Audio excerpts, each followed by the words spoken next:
Salut à tous, j'espère que vous allez bien. Aujourd'hui, je vais vous parler de la célèbre affaire Paul Bernardo et Karla Homolka qui a profondément traumatisé le Canada au début des années 90. Rapidement surnommés les Ken et Barbie du crime par la presse en raison de leur physique de modèle, ce couple a horrifié par la perversité de ses actes.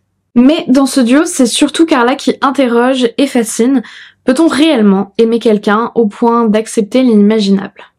Je tiens à faire un tout petit disclaimer avant de commencer. Cette vidéo évoque des faits particulièrement violents d'agression sexuelle sur mineurs. Donc je sais que je vous fais toujours un petit trigger warning déjà en début de vidéo, mais là je tenais vraiment à insister là-dessus. Je vais pas rentrer dans des détails inutiles, mais de manière générale, la vidéo aborde des sujets très lourds. Avant de commencer, je voudrais aussi faire un coucou un petit peu spécial à mes confrères du podcast Homicide qui viennent d'arriver sur YouTube. Ce n'est pas une sponsor, je suis pas payée pour vous parler d'eux, ils m'ont tout simplement sollicité pour que, éventuellement, je vous parle de l'ouverture de cette chaîne et comme j'aime beaucoup ce qu'ils font, j'ai tout de suite accepté. Alors ça tombe bien qu'aujourd'hui je vous parle de Paul Bernardo et Karla Homolka, ce couple de tueurs canadiens, parce que je trouve qu'il y a beaucoup de ponts et de similitudes avec un autre duo très connu, celui de Michel Fourniret et Monique Olivier. Et justement, Homicide a fait une excellente série de 4 épisodes sur le procès tout récent de Monique Olivier et s'est beaucoup intéressé à son profil à elle.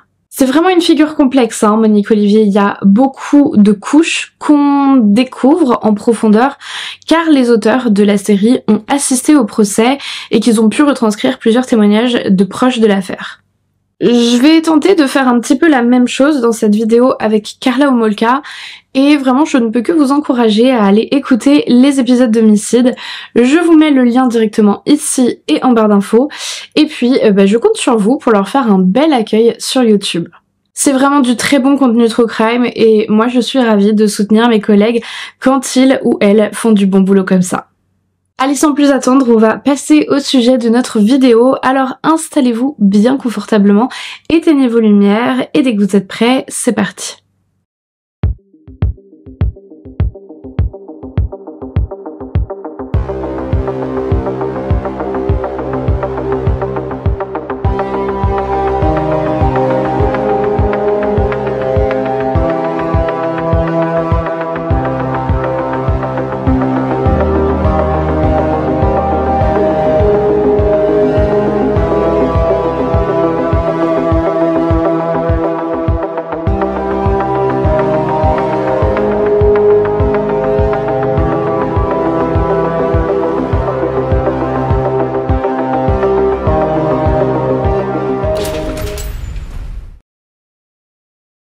Nous sommes le 29 juin 1991 aux abords du lac Gibson, près de Sainte-Catherine, dans l'Ontario.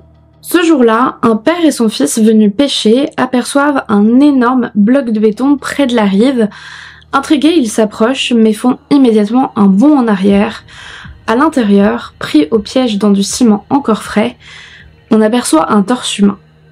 Au même moment, à une vingtaine de kilomètres dans la ville de Niagara-on-the-Lake, 2 familles célèbrent un mariage digne d'un conte de fées, celui de Karla Homolka et Paul Bernardo. Avec leurs cheveux blonds brochés et leur sourire étincelant, Karla et Paul sont assortis à la perfection. Assis tous les deux à l'arrière d'une calèche, ils sont jeunes, beaux, rayonnants.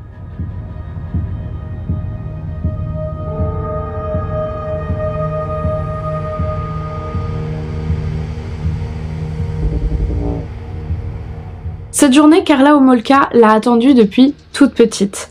Elle est enfin la princesse en robe blanche qu'elle a toujours rêvé d'être, et pour son plus grand bonheur, son prince vient de lui passer la bague au doigt.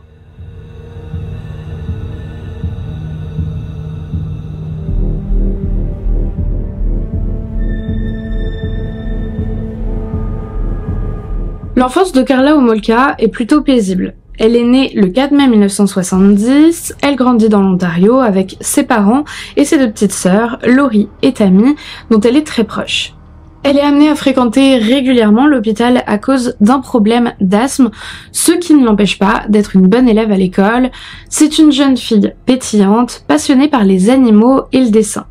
En classe, elle est très appréciée par ses camarades, Pourtant, en grandissant, l'adolescente se complexifie. Elle est toujours très populaire et son physique la rend extrêmement enviée de tous, avec ses longs cheveux blonds et ses yeux bleus aux paupières lourdes. Mais Carla n'est pas que l'image de la jeune fille parfaite qu'elle renvoie aux autres. Elle est aussi la rebelle, la marginale. À l'adolescence, son style vestimentaire change. Désormais, elle ne porte plus que du noir. On dit d'elle qu'elle se moque du regard des autres. C'est une jeune femme assurée, un brin provocante, qui explore sa sexualité très rapidement et ne s'en cache pas. Elle se prend aussi de passion pour les affaires criminelles et pour la magie noire. Avec ses amis, elle joue à invoquer les esprits avec une planche de Ouija, censée permettre la communication avec les entités surnaturelles. Elle achète des manuels de sorcellerie et de satanisme, bref, elle semble être fascinée et attirée par la mort. Pour autant, ce goût pour les forces occultes ne la dévie pas de son rêve de petite fille, à savoir trouver un jour son prince charmant. Dans cette optique, elle rejoint un groupe au lycée, le Diamond Club, constitué d'adolescentes qui, comme elle, espèrent un jour rencontrer l'homme idéal, beau, riche, un peu plus âgé qu'elle, qui leur offrira une bague de fiançailles avec un énorme diamant. En parallèle, elle débute un job d'assistante dans une clinique vétérinaire, toujours poussée par son envie de travailler avec les animaux. Jusqu'ici, on va pas se mentir, c'est une adolescente, somme toute, ordinaire. Le 17 octobre 1987, Carla est à Scarborough, à l'est de Toronto, avec des collègues afin d'assister à une conférence sur les métiers vétérinaires. C'est dans le restaurant de son hôtel qu'elle fait la connaissance d'un jeune homme d'apparence charmante, Paul Bernardo. Il correspond parfaitement à celui dont elle a toujours rêvé. Il a 23 ans, tandis qu'elle n'en a que 17. Il est séduisant, élégant. D'apparence, il semble aisé financièrement, ce qui, je vous le rappelle, est un critère important pour Carla. Le courant passe tout de suite entre eux. À peine quelques heures plus tard, Paul est invité avec un de ses amis à rejoindre Carla, qui partage sa chambre d'hôtel avec sa collègue Debbie. Elle propose aux deux hommes de venir regarder un film. Sauf qu'au bout de quelques minutes, Carla et Paul s'embrassent fougueusement, ils s'arrachent leurs vêtements, ils couchent ensemble, sauvagement dans le lit, tout en se fichant complètement de leurs amis qui restent là à côté, terriblement gênés. Ce soir-là, lorsque Paul quitte finalement la chambre d'hôtel, il récupère le numéro et l'adresse de Carla, chose qu'il ne fait pas d'habitude. La belle blonde ne l'a clairement pas laissé indifférent. Paul, lui, il n'a pas eu la chance de vivre une enfance tranquille comme Carla. Il est né le 27 août 1964 à Scarborough, dans la banlieue de Toronto. Au départ, il semble pourtant très bien parti dans la vie. Très jeune, c'est un enfant heureux, souriant, poli. Toutes les mamans du quartier l'adorent. Mais ses parents, eux, sont loin d'être aussi exemplaires. Kenneth Bernardo, le père de Paul, présente de grosses déviances sexuelles. Un jour, il est surpris en train d'observer ses voisines se déshabiller à leur fenêtre. En fait, ça fait des années qu'il observe des femmes nues sans leur consentement. C'est d'ailleurs pour ça que dans son quartier, il a gagné la réputation d'être un pervers. En 1975, alors que Paul n'a que 11 ans, son père est non seulement accusé d'avoir agressé sexuellement une mineure, mais aussi sa propre fille. La sœur de Paul a en effet subi de nombreux actes incestueux. Et il a fallu attendre des années avant qu'elle ne soit en capacité de dénoncer les agissements de son père auprès de sa famille. Bien qu'extrêmement graves, ces accusations ne conduisent pas à l'arrestation de Kenneth Bernardo.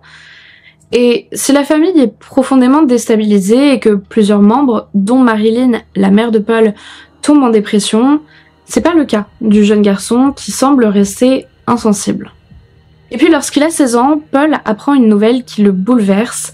Suite à une dispute dans le couple parental, Marilyn révèle à son fils que Kenneth n'est pas son père biologique. Paul est en réalité le fruit d'une ancienne infidélité. L'adolescent est anéanti par cette nouvelle, il se met à insulter sa mère de pute et elle réplique en le traitant de bâtard. Et puis presque au même moment, en tout cas la même période, sa petite amie de l'époque, son premier amour, avec qui il était depuis 1 an, le quitte pour un de ses meilleurs amis. Le mensonge de sa mère ainsi que cette trahison provoquent chez Paul une colère sourde qui se cristallise autour de toutes les femmes. Il les méprise, il se dit toutes des salopes. Arrivé à l'âge adulte, Paul poursuit des études de comptabilité. Après avoir enchaîné de nombreuses aventures sans lendemain, il s'engage à nouveau dans des relations amoureuses, mais c'est un partenaire extrêmement toxique. Il veut tout contrôler, il est menaçant, violent au point que ses petites amies pensent à prévenir la police, mais à chaque fois, Paul est tellement intimidant qu'il parvient à les en dissuader. Mais depuis sa rencontre avec Carla, quelque chose a changé pour Paul. Carla est si éperdument amoureuse de lui qu'elle ne lui refuse rien. Elle lui dit littéralement « Tu peux faire tout ce que tu veux de moi ».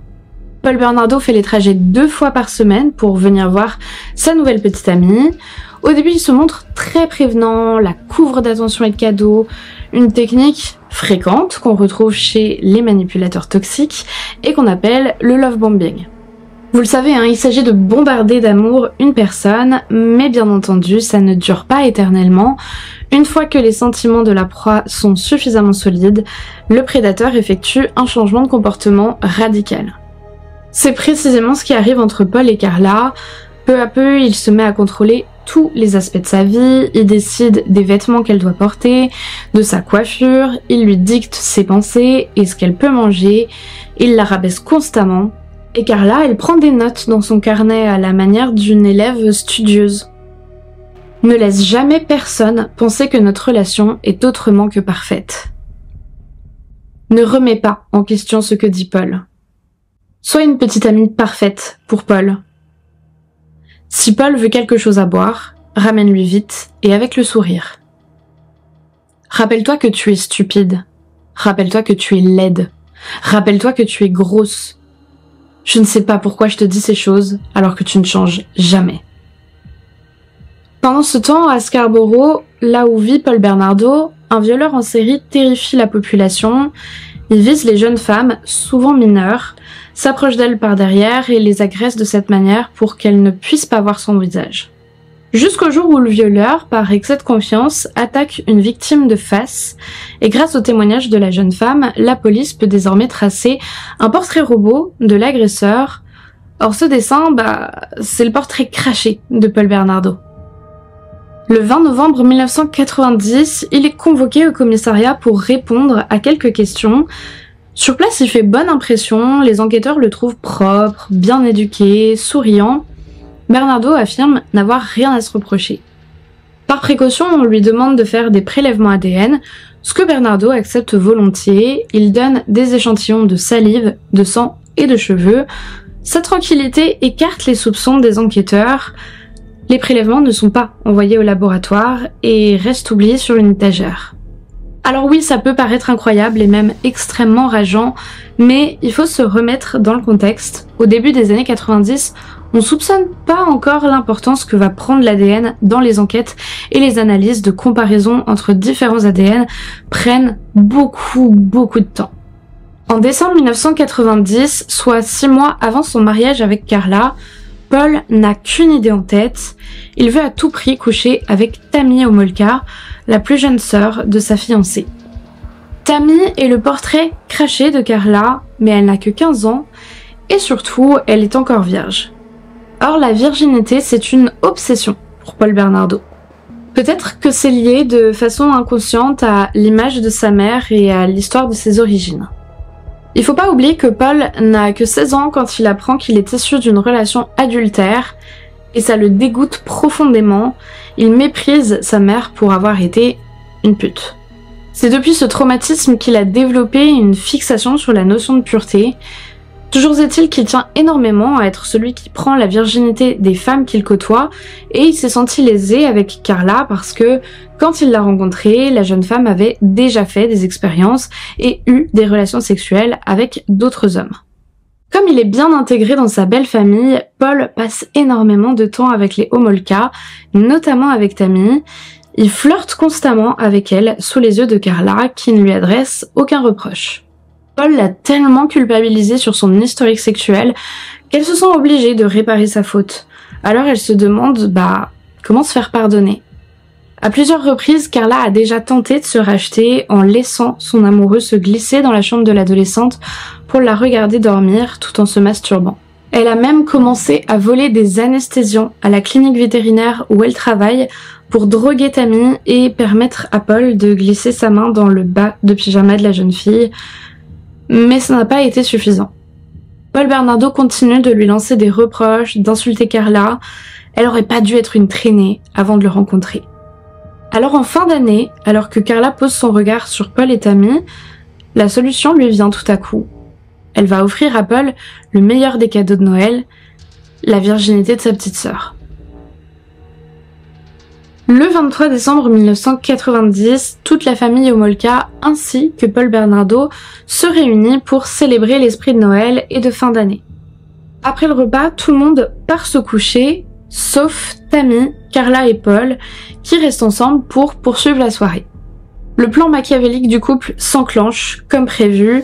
Carla tend un verre de lait de poule à sa petite sœur, dans lequel elle a non seulement mis une bonne dose de rhum, mais également de somnifères. Les fiancés attendent patiemment que l'adolescente s'endorme, puis ils passent à l'attaque. Ils plaquent sous son nez et sur sa bouche un tissu imbibé d'allotane, un puissant anesthésiant destiné à l'usage vétérinaire. Pendant que Carla maintient le mouchoir sur le visage de Tammy, Paul déshabille l'adolescente et la viole. Mais l'horreur ne s'arrête pas là. La jeune fille inconsciente est soudain prise de relents et de spasmes. Carla et Paul comprennent vite ce qui est en train de se passer. Tammy s'étouffe dans son vomi. Ils tentent de la faire rouler sur le côté, mais la jeune fille suffoque. Bien vite, elle retombe complètement inerte. Elle ne respire plus. Paul Bernardo et Carla Homolka s'agitent. Vite, ils la rhabillent et vite, ils effacent les traces de leurs méfaits. Discrètement, ils la replacent dans son lit, puis ils appellent une ambulance. Quelques heures plus tard, Tammy Homolka est déclarée morte à l'hôpital de Sainte-Catherine. A posteriori, certains éléments interpellent. Le visage de Tammy, par exemple, qui présente une brûlure à cause du contact de la peau avec l'allotane. Ou encore le fait que Paul et Carla ont nettoyé la scène de crime. Ils ont passé l'aspirateur et mis du linge à la machine en pleine nuit. Mais malgré ces indices, le décès de l'adolescente est considéré comme accidentel. Paul Bernardo et Carla Homolka s'en sortent à bon compte. Personne ne semble les suspecter. Lors de l'enterrement de Tammy, Paul se permet même de se pencher au-dessus du cercueil ouvert en murmurant « Mon ange » tout en caressant les cheveux de la jeune fille.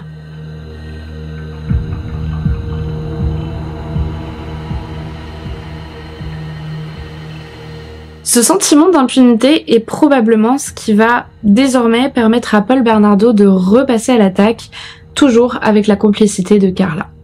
Le 29 juin 1991, au moment même où le couple se dit oui devant l'autel de l'église de Niagara-on-the-Lake, le torse démembré d'une jeune fille est découvert à une vingtaine de kilomètres. Seuls les jeunes mariés savent ce qui est arrivé à cette victime.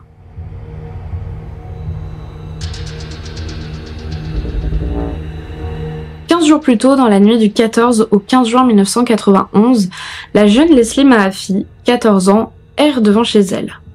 En fait, c'est assez dramatique ce qui s'est passé. Ce jour-là, elle a assisté à une cérémonie en l'honneur d'un de ses amis décédé dans un accident de voiture et elle a un peu tardé à rentrer à la maison. En arrivant chez elle, elle trouve donc porte close, une habitude prise par ses parents pour dissuader leurs enfants de rentrer après l'horaire du couvre-feu. Bien évidemment, elle n'a pas le double des clés. Alors qu'elle hésite à frapper pour réveiller la maison, Leslie aperçoit soudain un homme souriant qui s'approche d'elle. Il est beau, blond, dans la vingtaine. Il s'appelle Paul. Il lui propose une cigarette. Leslie accepte et s'approche de sa voiture. Puis tout bascule en quelques secondes. L'homme lui passe un sac sur la tête et la pousse dans son véhicule avant de démarrer en trombe. La journée qui va suivre est un véritable cauchemar. Leslie est amenée de force par Paul Bernardo chez lui, où il la viole à répétition. Elle est également torturée. Carla est présente et ne dit rien. Sous les ordres de son fiancé, elle participe même. Au bout de 24 heures d'abus, le calvaire de l'adolescente s'achève alors qu'elle pousse son dernier souffle dans des circonstances encore troubles. Paul Bernardo s'empresse d'aller acheter du béton et s'active immédiatement à faire disparaître le corps. Il le démembre dans sa cave et coule les différentes parties dans des blocs de ciment avant de les balancer dans un lac au sud de la ville. À l'étage, la famille Homolka, invitée pour le déjeuner de la fête des pères, ne se doute de rien. 10 mois s'écoulent jusqu'à la fin d'après-midi du 16 avril 1992, au début du week-end de Pâques. Paul Bernardo et Karla Homolka rôdent en voiture à la recherche d'une nouvelle victime. Les rues de Sainte-Catherine sont plutôt désertes lorsqu'ils repèrent soudain une proie potentielle. Kristen French, 15 ans, a terminé ses cours et rentre chez elle à pied. C'est Karla qui, toujours pour satisfaire les déviances de son mari, joue le rôle d'appât afin de tromper la vigilance de l'adolescente. La jolie blonde descend de voiture, un plan à la main. Elle joue à la perfection le rôle de la touriste égarée. Kristen French, qui ne se méfie pas, se penche sur la carte pour l'aider à trouver son chemin. Dans son dos surgit Paul, armé d'un couteau. Sous la menace de l'arme, il oblige Kristen à monter dans la voiture. J'aimerais insister sur le sentiment d'impunité qui les habite à ce moment-là. L'enlèvement a été très risqué pour eux, en plein jour, devant témoins. Paul Bernardo et Karla Homolka n'ont même pas eu besoin de se faire discret.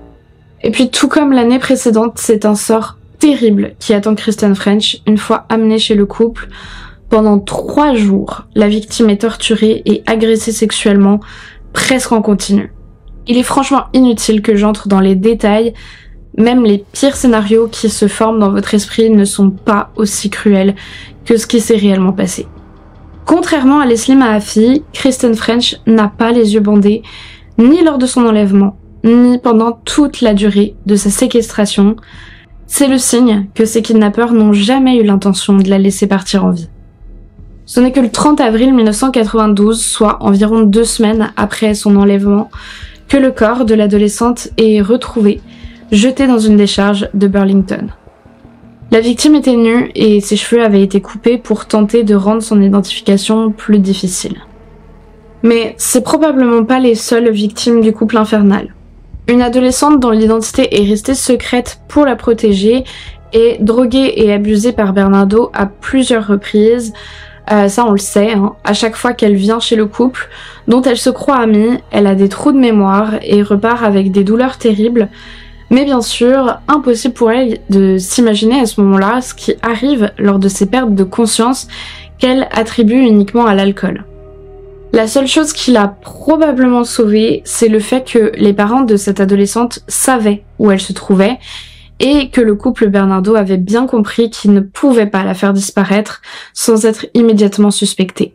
Et puis en plus de cette victime-là, plusieurs cas de meurtre ou de disparition de jeunes filles dans cette même période et zone géographique présentent d'étranges similitudes avec le mode opératoire de Bernardo et Homolka, mais la police n'a jamais réussi à trouver de preuves concrètes pour faire le rapprochement. Cette même année, à Scarborough, l'enquête sur le violeur peine toujours à avancer. Ça fait presque 2 ans maintenant que l'agresseur n'a plus fait parler de lui et le dossier, qui n'est plus une priorité, prend la poussière dans un coin. Les détectives en charge des dossiers Mahaffey et French s'intéressent cependant au profil du violeur. Comme vous le savez bien maintenant, il est pas rare effectivement que les agresseurs sexuels connaissent une escalade dans la violence et en viennent au meurtre. Donc pour eux, la piste est intéressante et l'homme recherché dans les 2 affaires pourrait bien être le même. Les mois passent, on vient tout juste de fêter Noël et une violente dispute éclate entre Karla Homolka et Paul Bernardo. En fait, ça fait déjà plusieurs mois qu'il est devenu violent physiquement avec Karla, mais cette fois-ci, Paul va encore plus loin, il frappe sa femme au visage avec une lampe de poche, laissant Karla défigurée, marquée par 2 énormes cocards aux yeux. Lorsque ses parents la découvrent dans cet état, ils l'obligent à quitter le domicile sur le champ. Karla Homolka se retrouve à l'hôpital et la police est appelée. Bien qu'elle n'ait pas pris la décision de le quitter d'elle-même, un déclic semble commencer à se produire et à partir de là, Karla commence à se confier. Elle accepte de porter plainte contre son mari et les agents qui lui rendent visite aux urgences semblent très intéressés par le profil de Paul Bernardo. Karla Homolka sent bien qu'il le soupçonne d'être le violeur de Scarborough. Au même moment, les résultats des analyses ADN qui ont enfin été menées confirment que Bernardo, vous y attendiez, est bel et bien le violeur de Scarborough. Il est arrêté le 17 février 1993 et mis en examen pour plus de 40 viols et agressions sexuelles. Mais ça, c'est malheureusement pas suffisant pour le relier au meurtre de Leslie Mahaffey et de Kristen French. Les procureurs, ils ont besoin de passer un accord avec Karla Homolka, sa complice au moment des faits. Si elle accepte de témoigner contre son mari et de plaider coupable pour un chef d'inculpation d'homicide involontaire, ils lui promettent qu'elle ne risquera que 12 années d'emprisonnement. La jeune femme, qui a bien compris qu'il est temps pour elle d'arrêter de protéger son mari, accepte la proposition. Elle reconnaît donc qu'elle sait que son mari Paul Bernardo a tué Kristen French, Leslie Mahaffey, et que le décès de sa petite sœur Tammy n'était pas complètement aussi accidentel que ce qu'on croyait. Elle révèle qu'elle était au courant de ces choses-là et même parfois présente, qu'elle a assisté à certaines choses, qu'elle en a été témoin. Mais les enquêteurs ne savent pas encore qu'ils viennent de passer ce qu'ils décriront par la suite comme un pacte avec le diable. Parce que 16 mois après l'accord passé entre Karla Homolka et les procureurs, des cassettes vidéo ressurgissent et viennent bouleverser toute la perception qu'on peut avoir de cette affaire. Elles ont initialement été récupérées dans un faux plafond de la maison du couple par l'avocat de Paul Bernardo, qui les a gardées secrètes un long moment avant de les transmettre à la justice. Sur ces enregistrements, on découvre l'impensable. Les sévices infligés à Tammy Homolka, Leslie Mahaffey et Kristen French ont été filmés. Et ces vidéos montrent clairement un nouveau visage de Karla Homolka. Sur les plusieurs heures de bande enregistrée, il semble évident que la jeune femme a pris une part bien plus active dans les agressions et les meurtres qu'elle ne l'a toujours prétendu. Elle n'y apparaît pas comme une femme battue, soumise, forcée par son époux à participer à ses actes dépravés.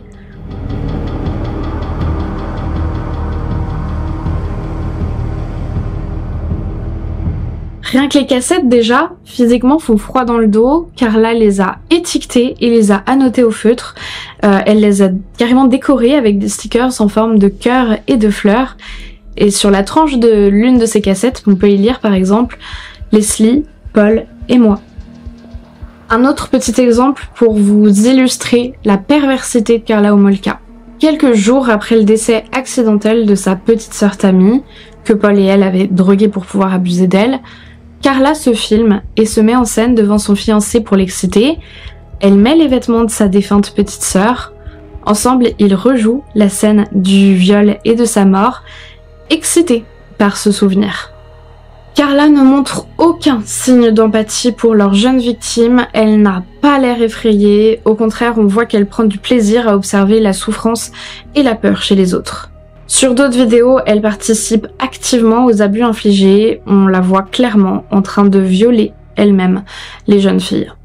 Tout porte à croire que Karla Homolka a manipulé l'opinion des autorités pour se faire passer pour une victime, en utilisant l'image de la femme battue et soumise pour se déresponsabiliser de ses propres actions.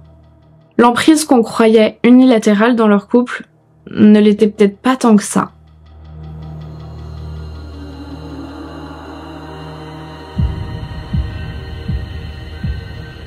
Et quant aux vidéos, rassurez-vous, elles sont désormais détruites par respect pour les victimes et leurs familles. Elles ne risquent donc pas de réapparaître un jour sur internet. Malgré ces découvertes et conformément à l'accord qu'elle avait passé, Karla Homolka plaide coupable pour le chef d'inculpation d'homicide involontaire et elle est condamnée en 1993 à 12 ans d'emprisonnement.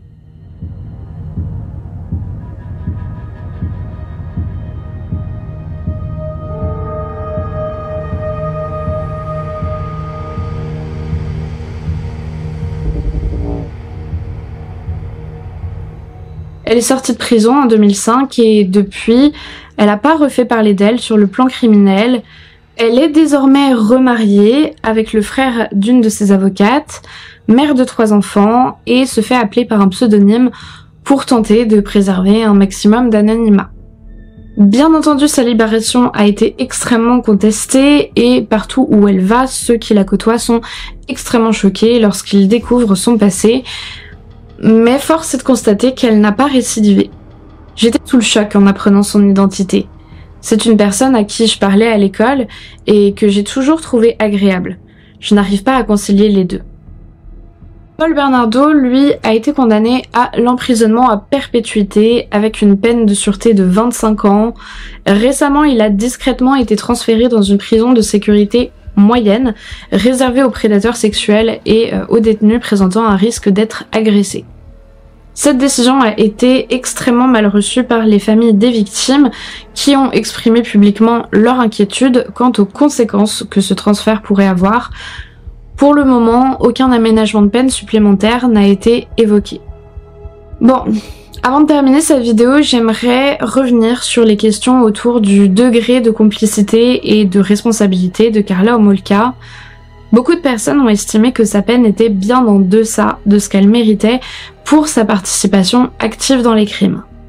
Mais ce sont des débats particulièrement complexes. Pour certains, elle était sous l'emprise de Paul Bernardo qui l'aurait manipulée et dominée depuis le début de leur relation.